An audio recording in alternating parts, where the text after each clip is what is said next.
Ya Allah Tuhan yang Maha Pemelihara, jadikanlah pertemuan kami ini sebagai upaya menguatkan silaturahmi.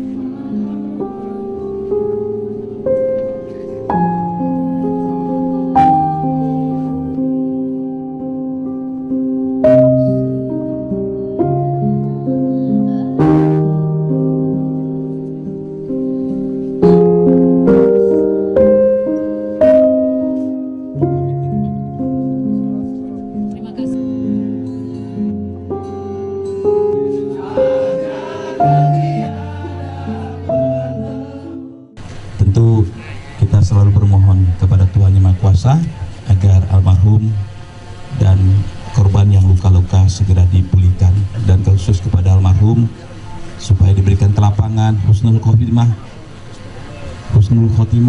ditempatkan di sisi Allah Subhanahu wa taala, Tuhan Yang Maha Kuasa.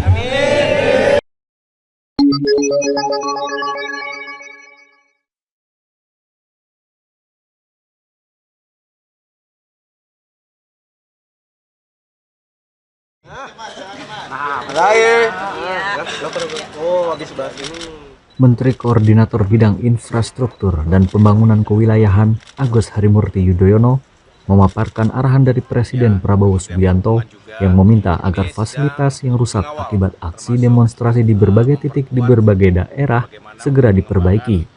Menko AHY yang ditemui usai rapat terbatas bersama Presiden di Istana Kepresidenan Jakarta Kamis 4 September turut menjelaskan soal perhitungan kerugian material akibat aksi anarkis yang terjadi di 25 kabupaten kota di 10 provinsi termasuk Jakarta, Makassar, Bandung hingga Solo mencapai 950 miliar rupiah. Menurut Menko AHY, pemerintah telah menyiapkan skema pemulihan. Banyak hal yang tidak bisa menunggu, artinya pembangunan harus tetap dijalankan dengan baik, dan beliau juga berharap kerusakan-kerusakan infrastruktur termasuk fasilitas publik yang terjadi di berbagai provinsi termasuk kabupaten kota bisa segera ditangani, dibangun kembali ataupun diperbaiki, dan tentunya nanti Kementerian Pekerjaan Umum yang juga akan bekerja secara langsung bekerja sama dengan para pemerintah daerah. Melalui penjelasannya, diketahui bahwa anggaran perbaikan fasilitas yang rusak akibat demonstrasi sepenuhnya ditanggung pemerintah pusat melalui pos kedaruratan APBN. Dari Jakarta, Suci Nurhaliza, Cahyasari, Kantor Berita Antara mewartakan.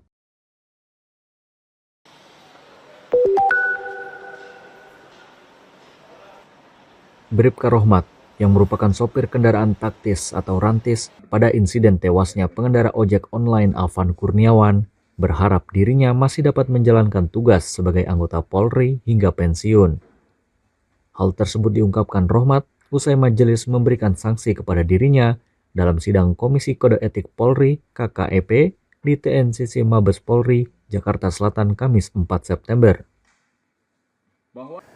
Kami memohon kepada pimpinan Polri sekiranya dapat memberikan waktu kepada kami untuk menyelesaikan tugas pengabdian ini kepada Polri hingga sampai pensiun. Karena kami tidak punya penghasilan lain, Yang Mulia. Kami hanya mengandalkan gaji tugas Polri, Yang Mulia. Lebih lanjut, Rohmat menegaskan dirinya tidak pernah berniat menyakiti atau menghilangkan nyawa seseorang selama bertugas menjadi anggota kepolisian. Dalam sidang tersebut, ia pun turut meminta maaf kepada keluarga Alvan Kurniawan. Sebagai informasi, majelis sidang menjatuhkan sanksi mutasi bersifat penurunan jabatan atau demosi selama 7 tahun.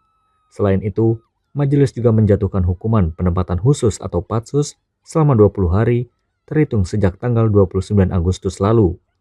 Dari Jakarta, Irfan Syah Nasution, Kantor Berita Antara mewartakan.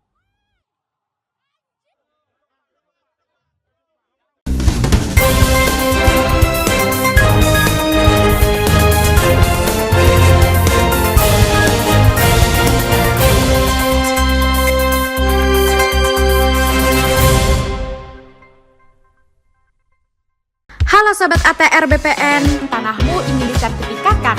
Pasang patok dulu, baru nanti tanahmu diukur. Kenapa harus pasang patok dulu? Ada keuntungan dari pasang patok. Pertama, pengamanan aset dengan kepastian batas bidang tanah.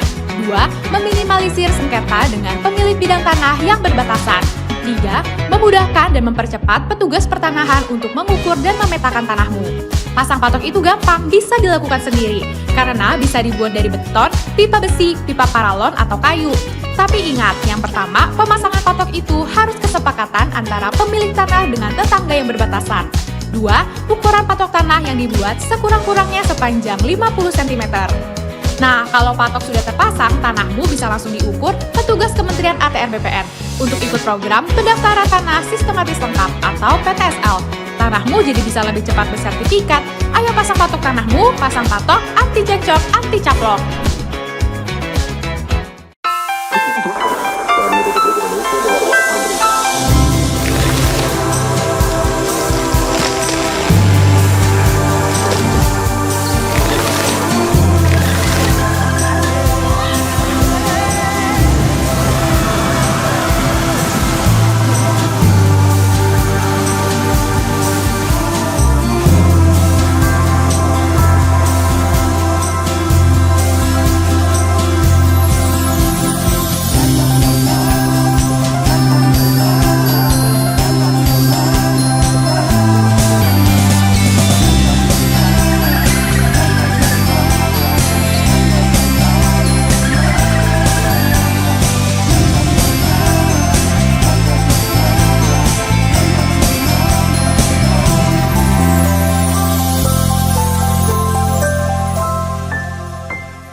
Anggota Komisi Kepolisian Kompolnas Irjen Pol Purnawirawan Ida Utari Purnamasasi menyebut titik buta atau blind spot pada kendaraan taktis atau rantis menjadi salah satu pengaruh yang mengakibatkan Bribka Rohmat sebagai sopir kendaraan taktis tersebut tidak sengaja melindas Afan Kurniawan. Dalam konferensi pers usai sidang Komisi Kode Etik Polri dengan terduga pelanggar Bribka Rohmat, Ida Utari menyebut selain blind spot, spion rantis yang rusak juga turut menjadi penyebab insiden tersebut. Salah satunya rantis ini juga memiliki ada blind spotnya. Apalagi kondisi rantis menurut penjelasan bahwa spionnya juga rusak. Ini sebelah kiri. Nah ini juga ada blind spot ini juga yang menyebabkan makanya Bribka R tidak secara sengaja tergilas itu. Ini salah satu yang mempengaruhi. Kondisi kendaraan taktis tersebut menjadi salah satu pertimbangan bagi Kompolnas untuk meringankan hukuman Bribka Rohmat. Majelis sidang menjatuhkan sanksi mutasi bersifat penurunan jabatan atau demosi selama 7 tahun. Selain itu, majelis juga menjatuhkan hukuman penempatan khusus selama 20 hari terhitung sejak tanggal 29 Agustus lalu. Dari Jakarta, Irfan Syahnasution, Kantor Berita Antara mewartakan.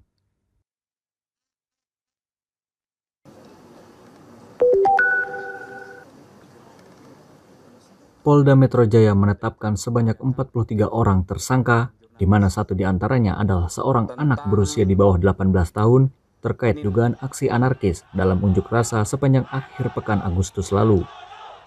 Hal itu diungkapkan Kepala Bidang Hubungan Masyarakat Polda Metro Jaya, Kombes Pol Ade Aris Syam Indradi, dalam konferensi pers di Jakarta Kamis 4 September. Para tersangka terbagi ke dalam 2 kelompok atau klaster, yakni mereka yang dituduh melakukan penghasutan untuk melakukan aksi anarkis melalui unggahan media sosial, dan klaster pelaku aksi anarkis. Aksi anarkis yang dilakukan termasuk membuat bom molotov, membakar kendaraan, merusak fasilitas kepolisian seperti Mapolsek dan halte serta separator jalan Trans Jakarta, hingga melawan dan melukai petugas serta mencuri dan melakukan perampasan. pendalaman terus dilakukan terkait para tersangka tersebut. Saat ini Polda Metro Jaya masih terus mengembangkan, melakukan pendalaman untuk mengungkap tuntas peristiwa kerusuhan agar nanti dapat terungkap aktor penggerak utama di balik kerusuhan-kerusuhan yang terjadi ini. Kemudian perlu kami sampaikan bahwa Bapak Kapolda Metro Jaya berkomitmen menjaga Jakarta, rekan-rekan. Polda Metro Jaya berupaya memberikan perlindungan dan rasa aman bagi masyarakat dengan bersiaga 24 jam di lapangan dan melakukan upaya-upaya kepolisian guna menjaga ketertiban dan keamanan. Dari Jakarta, Arya Cindiara, Ibnu Zaki, Kantor Berita Antara mewartakan.